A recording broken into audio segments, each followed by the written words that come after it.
There's a moment when effort stops working the way it used to. Not suddenly, not dramatically, but unmistakably. You may still be moving, still planning, still responding to life. Yet something fundamental has changed. The force behind your movement has weakened. Chasing no longer produces results. Not because you are incapable, not because circumstances have closed, but because the psyche has altered its relationship to pursuit itself. This shift is often misread. From the outside, it can look like withdrawal. From the inside, it feels like recalibration. Carl Jung observed that much of human striving is compensatory. We chase not only what we want, but what we believe will complete us. Desire, in this sense, is not neutral. It is driven by an inner imbalance. As long as that imbalance exists, chasing feels necessary. It creates momentum. It creates identity. It gives direction. But when that imbalance begins to resolve, chasing loses its psychological function. The ego may not recognize this immediately. It continues to push forward, expecting familiar responses. But the psyche no longer cooperates. Effort produces diminishing returns. Urgency feels misplaced. Persistence begins to feel like strain. This is the beginning of a reversal. The psyche is no longer oriented toward acquisition. It is turning inward. Earlier phases of life are often driven by pursuit of achievement, pursuit of recognition, pursuit of connection, meaning, or certainty. These pursuits are not mistakes. They serve a purpose. They externalize inner needs. By chasing outwardly, the psyche tests itself against reality. It learns limits. It learns consequences. It learns proportion. But there comes a point when further chasing no longer teaches anything new. At that point, the psyche begins to withdraw energy from pursuit, not as punishment, as completion. Jung described this as a redistribution of psychic energy. When a task has fulfilled its developmental function, the energy invested in it returns inward. What once felt compelling now feels unnecessary. This withdrawal can feel disorienting. You may notice that what you once wanted no longer pulls you forward, not because it was achieved, because it no longer holds psychic charge. This loss of charge is often mistaken for indifference, but indifference implies disengagement. What is happening here is reorientation. The psyche is no longer structured around lack. Earlier, chasing was driven by the sense that something was missing. That sense of lack organized behavior. It created direction. When lack diminishes, direction changes. This does not mean everything is resolved. It means the organizing principle has shifted. Instead of moving towards something imagined, the psyche begins to settle into what is already present. This settling is subtle. It does not feel like progress. It feels like slowing down without stopping. You may notice a decrease in urgency. Deadlines feel less emotionally charged. Outcomes feel less decisive. Future scenarios lose their intensity. This can feel unsettling. Urgency provided structure. Without it, life can feel strangely open. But this openness is not emptiness. It is availability. Availability allows a different kind of movement to emerge, one that does not rely on chasing. Jung believed that when the ego stops overreaching, the unconscious compensates by bringing material forward on its own. Life begins to respond rather than resist. This response is often mistaken for coincidence. Things begin to align without effort. Situations shift without intervention. People respond differently without explanation. From the ego's perspective, it appears as though life has changed its behavior. From the psyche's perspective, resistance has ended. Earlier, resistance existed internally. One part of the psyche wanted to move forward aggressively. Another part resisted. This conflict required chasing to overcome inertia. Once the conflict resolves, chasing becomes unnecessary. Movement occurs without force. This is a reversal many people struggle to understand. They believe that stopping pursuit will cause stagnation. In reality, stopping pursuit removes distortion. Distortion came from trying to extract meaning from the future. Once meaning stabilizes internally, the future no longer needs to be chased. It arrives on its own terms. This does not mean effort disappears. Effort becomes proportional. You still act, you still engage, but you no longer push against life. You respond to it, Response requires less energy than pursuit. Pursuit assumes resistance. Response assumes alignment. This shift can be observed in how decisions are made. Earlier, decisions were often made under pressure. Fear of missing out, fear of falling behind, fear of choosing incorrectly. Now, decisions feel quieter, not easier, quieter. The internal debate softens, not because the options are simpler, because the psyche is no longer divided. Division created urgency. Urgency required chasing. When division resolves, urgency fades.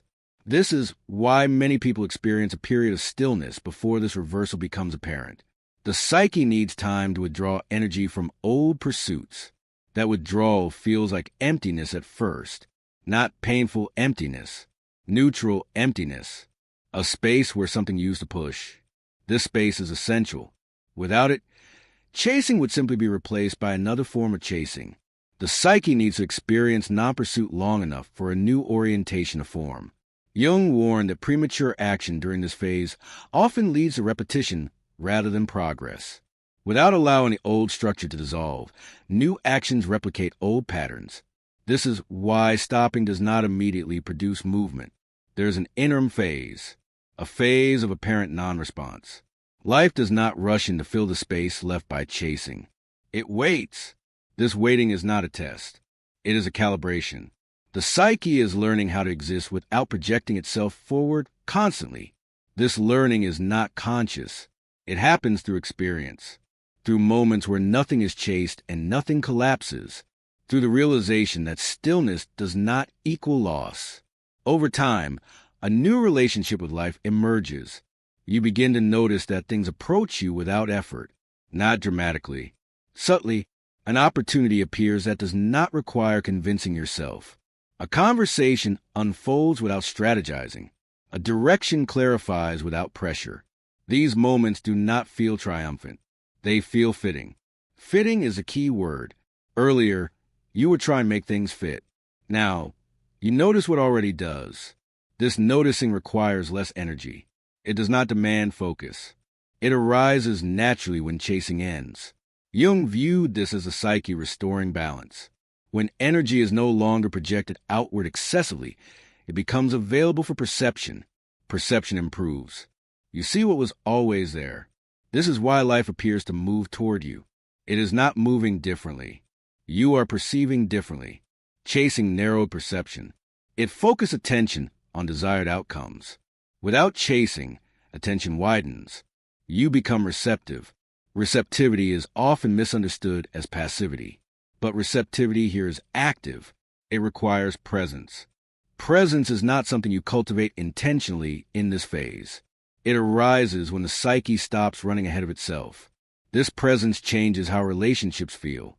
Earlier, relationships may have been driven by pursuit, seeking validation, seeking reassurance, seeking completion. Now, those dynamics lose intensity. Connections that require pursuit feel draining.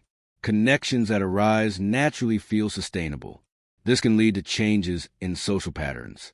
Not abruptly, quietly. Some relationships fade without conflict. Others deepen without effort. This is not selective behavior. It is energetic alignment. The psyche no longer invests energy where it does not circulate. Circulation replaces pursuit. Energy moves back and forth rather than outward. This circulation creates stability. Stability allows trust to form, not trust in outcomes, trust in process. Jung emphasized that trust in the psyche's self-regulating capacity is essential for individuation. When the ego relinquishes control, the psyche compensates by organizing life more coherently. This organization does not feel planned. It feels organic. This is why the reversal often feels mysterious. People ask, why did this happen now? The answer is rarely external. It happened because the psyche stopped pushing. Without pushing, resistance dissolved. Without resistance, movement resumed. This movement does not demand attention. It does not announce itself. It simply happens. And because it happens without effort, it feels different, less dramatic, more stable. This stability is often misread as lack of ambition. But ambition was never the goal. Ambition was a means. It carried the psyche through earlier uncertainty. Now, certainty is stabilized enough that ambition no longer needs to lead. Life can move without being chased. This is the psychological foundation of a reversal, not a strategy, not a technique, a structural shift. The psyche no longer organizes itself around lack. It organizes itself around presence. From presence, movement becomes responsive. From responsiveness, life begins to approach, not because it is summoned, because nothing is pushing it away. When chasing ends, something unexpected begins to happen. Not immediately, not in a way that draws attention, but steadily and unmistakably. Life begins to respond differently. Situations that once required effort now seem to organize themselves. People react with less resistance. Outcomes unfold with less friction. This change is often misunderstood. It is tempting to interpret it as coincidence, luck, or timing. From a psychological perspective, something more precise is occurring. Carl Jung understood this phenomenon through the lens of psychic energy. He observed that when energy is excessively projected outward, the psyche becomes unbalanced. Attention narrows, perception distorts, and life begins to feel resistant. Chasing is one form of overprojection. It directs energy toward imagined futures, desired responses, or anticipated outcomes. As long as this projection is active, the psyche remains slightly outside itself. When projection withdraws, energy returns. And when energy returns, gravity forms. Psychological gravity is not charisma. It is not confidence. It is not performance. It is presence with weight. Earlier, effort attempted to create influence. Now, influence emerges as a byproduct of alignment. This shift explains why withdrawal of effort often produces greater impact, not because effort was wrong, because effort had become compensatory. Compensatory effort attempts to force coherence from the outside. When inner coherence stabilizes, that compensation is no longer required. The psyche stops broadcasting itself, and in that silence, something gathers. Jung described this gathering indirectly when he spoke about the consolidation of the self. As fragmented aspects of the psyche integrate, energy that was previously scattered begins to concentrate. Concentration creates density. Density creates gravity. Gravity does not pursue. It attracts. This attraction is not deliberate. It does not try. It simply exists. This is why people often notice a shift in how others respond to them during this phase. Conversations feel easier. Boundaries are respected more naturally. Influence increases without assertion. From the outside, it can appear as confidence. Internally, it feels like neutrality. You are no longer trying to be received a certain way. You are simply present. Presence without agenda is rare. It stands out without announcing itself. Earlier, your energy may have been organized around intention. What do I want? How do I get it? How do I position myself? These questions directed behavior. Now, those questions lose urgency. Not because desire disappears, because desire no longer needs to lead. When desire led, energy moved outward. Now, energy rests inward. This resting is not passive. It is collected. Collected energy as weight. Weight changes dynamics. This is why effort becomes less necessary. You are no longer trying to overcome resistance. Resistance decreases because there is less pressure applied to it. Pressure invites opposition. Absence of pressure allows movement. This principle applies not only to external situations, but to the psyche itself. Earlier, internal effort may have been used to maintain identity, to stay motivated, to stay certain, to stay aligned with expectations. That maintenance required constant energy. Now, identity stabilizes. It no longer needs reinforcement. This stabilization frees energy. Freed energy does not rush outward. It settles. And when it settles, it changes how you occupy space. You may notice this in small ways. Silence feels more comfortable. You speak less, but more precisely. You do not rush to fill gaps. This is not restraint. It is sufficiency. Jung believed that when the ego stops inflating itself through effort, the unconscious compensates by providing depth. That depth gives substance to presence. Substance does not require activity to be felt. It is perceived intuitively. This is why others may respond differently without being able to explain why. They sense containment. Containment is not control. It is holding capacity. Earlier, chasing reduced holding capacity. The psyche was oriented toward what was missing. Now, holding capacity increases. You can remain with what is happening without needing it to change. This creates stability. Stability changes interaction. People relax around stability. They trust it, not consciously, instinctively. This trust increases influence, not because you assert it, because you no longer destabilize a field. Destabilization often comes from need. Need leaks, even when unspoken. Chasing amplified need. Withdrawal seals it. This does not mean needs disappear. They are no longer broadcast. They are held. Holding changes everything. It changes how boundaries function. Earlier, boundaries may have required defense. Now, boundaries exist naturally. You do not need to justify them. You do not need to enforce them aggressively. They are felt. Jung noted that integrated personalities do not need to announce their limits. The psyche communicates them implicitly through posture, tone, and presence. This implicit communication reduces conflict. Conflict thrives on ambiguity. When boundaries are clear internally, they are perceived externally. This reduces friction. Less friction means less effort. This is the cycle completing itself.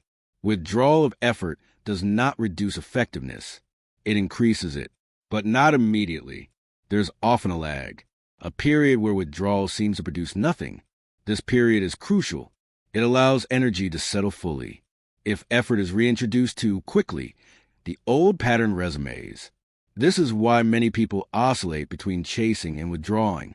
They do not allow the withdrawal to complete. Jung warned against this oscillation. He observed that incomplete withdrawal leads to repetition rather than transformation. The psyche needs time to reorganize its energy distribution. Only then does gravity form. Gravity is not something you feel directly. You feel its effects. Things come toward you, not dramatically. Naturally, this is often most visible in areas where effort was previously highest. Relationships, recognition, opportunities. Earlier, these areas required management. Now, they feel responsive. This responsiveness is not reward. It is alignment. Alignment eliminates the need for force. Force was used to compensate for misalignment. When alignment occurs, force becomes unnecessary. This explains why influence increases when chasing stops. You are no longer trying to shape outcomes. You are allowing structure to express itself. Structure is persuasive. It does not argue. It holds. This holding is felt as confidence by others. But internally, it does not feel like confidence. It feels like absence of doubt, not certainty. Absence of doubt. Doubt required effort to manage. Without doubt, energy rests. Rested energy as presence. Presence as gravity. This chain is subtle. It does not produce dramatic insight. It produces a shift in how life responds.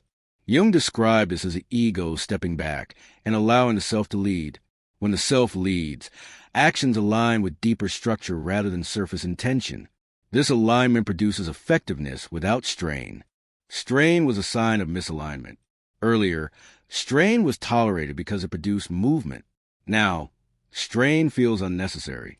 You may notice resistance to environments that require constant assertion, not because you cannot assert yourself, because assertion feels redundant. You do not need to announce your position. It is already occupied. This occupation is not territorial. It is structural. You inhabit your place. Earlier, you were seeking it. Seeking required effort. Inhabiting requires presence. Presence changes how time is experienced. You are no longer ahead of yourself. You are where you are. This reduces anxiety. Anxiety was fueled by anticipation. Without anticipation, anxiety softens. Not completely, but it loses its grip. This softening further increases gravity. Anxious energy repels. Grounded energy attracts. This is not mysticism. It is psychological resonance. People respond to what feels stable. Stability does not need to be advertised. It is recognized instinctively. This recognition creates feedback loops. Positive responses reinforce stability. Stability deepens. Effort decreases further. This is how the new orientation sustains itself, not through discipline, through coherence.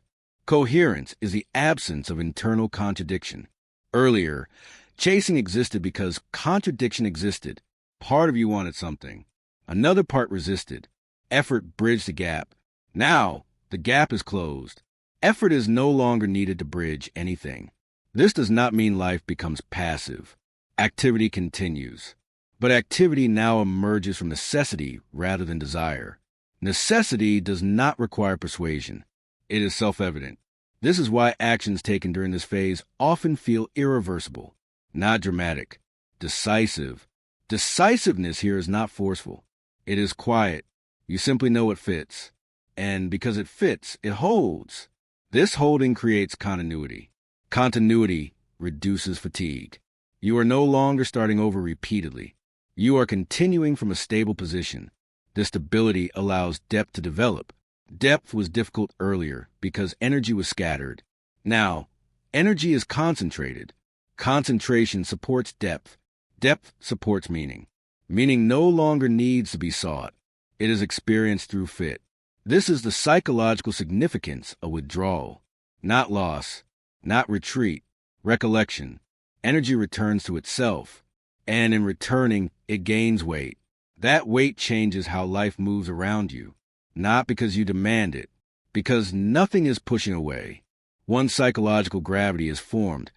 Life does not reorganize itself dramatically. There is no visible reversal of fortune, no sudden recognition, no moment that confirms you have entered a new phase. What changes is how movement happens. Earlier, movement required effort. Energy had to be pushed outward. Attention had to be managed. Outcomes had to be pursued. Now, movement happens without insistence. Not because you have stopped engaging with life, because life is no longer being pressured. This distinction is subtle but decisive. Carl Jung understood this transition as the ego relinquishing its attempt to command psychic energy. When the ego stops directing everything toward imagined goals, the psyche reorganizes itself around a deeper center. That center does not pursue. It holds. Holding is what allows attraction to replace chasing. Attraction here is not interpersonal in the superficial sense. It is structural. Life begins to arrange itself around what is internally coherent. This coherence does not announce itself. It becomes visible only in retrospect. You may notice that situations no longer require explanation. Decisions no longer need reinforcement. Your presence feels sufficient without performance. This efficiency is new. Earlier, sufficiency had to be proven. You had to show progress, demonstrate effort, justify position. Now, position is occupied rather than claimed. This occupation changes how influence functions. Influence no longer comes from assertion. It comes from stability. People respond differently to stability. They do not feel pushed. They do not feel managed. They do not feel persuaded. They feel oriented. Orientation invites cooperation. Earlier, cooperation had to be negotiated. Now it arises naturally. This is often misunderstood as authority. But authority implies hierarchy. What is happening here is alignment. Alignment removes friction. Friction required force. Without friction, force becomes unnecessary. This is why effort continues to decline during this phase. Not because action stops, because action becomes proportionate. You do not do more than is required. You do not do less. You do what fits. This fit becomes a new organizing principle. Earlier, goals organize life. Now fit does. Fit is quieter than ambition, but it is more sustainable. Ambition demanded constant fuel. Fit sustains itself. This sustainability changes how time is experienced. Earlier, time felt like something you were behind on. Now, time feels inhabited. You are no longer racing toward yourself. You are living from yourself. This removes a great deal of internal pressure. Pressure was what kept the psyche mobilized. Without it, mobilization relaxes. Relaxation here does not mean collapse. It means readiness without strain. Jung wrote, that when inner opposition dissolves, the psyche no longer needs to defend itself through overactivity. Defense gives way to participation. Participation feels different from effort. Effort implies resistance. Participation implies involvement. You are involved in your life rather than trying to direct it. This involvement changes how challenges are encountered. Challenges no longer feel like tests. They feel like conditions. Conditions do not threaten identity. They require response. Response does not require self-justification. This removes much of the emotional charge around difficulty. Difficulty remains, but it no longer feels personal. Earlier, failure threatened the narrative you were building. Now, there is no narrative to protect. There is structure. Structure absorbs impact. This absorption is another expression of psychological gravity. Gravity holds. It does not react dramatically. It stabilizes.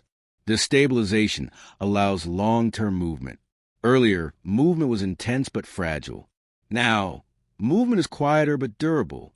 Durability matters more than intensity at this stage. Intensity burns quickly.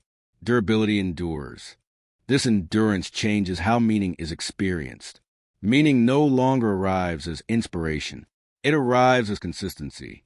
Life feels internally consistent, not exciting. Consistent. Consistency allows trust. Trust in yourself. Trust in your responses. Trust in your ability to navigate what arises. This trust is not optimism. It is grounded confidence without emphasis. You do not feel the need to announce it. You simply rely on it. This reliance reduces self-monitoring. You stop watching yourself so closely. Earlier, you evaluated your progress constantly. Am I doing enough? Am I moving fast enough? Am I on the right path? These questions fade, not because they are answered, because they are no longer necessary. The psyche has stabilized its orientation. Orientation replaces reassurance. This is why anxiety decreases during this phase. Anxiety was fueled by uncertainty about direction. When direction stabilizes internally, anxiety loses its organizing role. It may still appear, but it does not dominate. This frees attention. Freed attention deepens perception. You become more aware of nuance. Subtlety returns. Earlier, urgency flattened experience. Now, experience regains texture. You notice timing more accurately. You sense when to move and when not to. This sensing is not intuitive in a mystical sense. It is structural attunement. You are aligned with your own pace. This alignment reduces friction with the world. Friction existed because you were often ahead of yourself. Now, you are where you are. This presence allows life to approach without resistance. Opportunities do not need to be hunted. They emerge where structure supports them. Relationships do not need to be managed. They organize themselves around compatibility. Decisions do not need to be defended. They hold on their own. This holding is a defining feature of this phase. Earlier, everything required reinforcement. Now things hold. This does not mean everything is permanent. It means nothing needs constant support. Jung believed that when the psyche reaches this level of integration, the ego no longer has to maintain balance through effort. Balance becomes self-sustaining. This self-sustaining quality is what people often experience as things finally flowing. But flow is not the cause. Flow is the result. The cause is the end of chasing. Chasing created imbalance. Imbalance required compensation. Compensation required effort. Effort produced fatigue. When chasing ends, the entire chain collapses. What remains is proportional movement. Proportional movement feels natural. It does not demand explanation. You may find it difficult to articulate what has changed. Others may ask. You may not have words, because nothing dramatic occurred. A structure completed itself. This completion is often invisible to the ego. The ego expects milestones. The psyche completes processes quietly.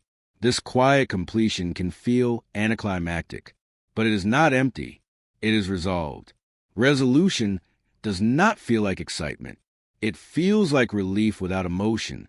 This relief is not celebratory. It is stabilizing. Stability allows life to be lived rather than managed. You stop optimizing your existence. You stop preparing endlessly. You stop rehearsing outcomes. Life becomes direct, not simpler. Direct. Directness reduces complexity. Complexity came from overthinking. Overthinking compensated for lack of trust. Now, trust is stabilized. This trust is not blind. It is experiential. You have lived through the withdrawal. You have seen that nothing collapsed. You have experienced movement without force. This experience replaces belief. You no longer need to believe that things will work. You have seen how they organize when allowed to. This changes how you relate to uncertainty. Uncertainty becomes tolerable, even familiar. It no longer triggers urgency. Urgency had been the engine of chasing. Without urgency, chasing cannot resume. And without chasing, gravity remains. Gravity sustains attraction. Attraction sustains movement.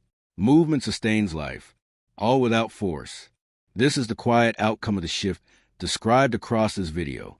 Not success, not transformation, stabilization. A stable position from which life can continue unfolding without distortion. What has been described here is not a technique. It is not a strategy for influence or success. It is a natural consequence of a psychological process completing itself. Chasing ends because it is no longer needed. And when it ends, life does not stop. It reorganizes, quietly, naturally, without effort. If this reflection resonates, it is likely because you recognize the absence it describes, the absence of pressure, the absence of urgency, the absence of the need to pursue. If you wish to continue exploring these internal shifts through the lens of Carl Jung, you are welcome to subscribe to the Inner Shadow Signal.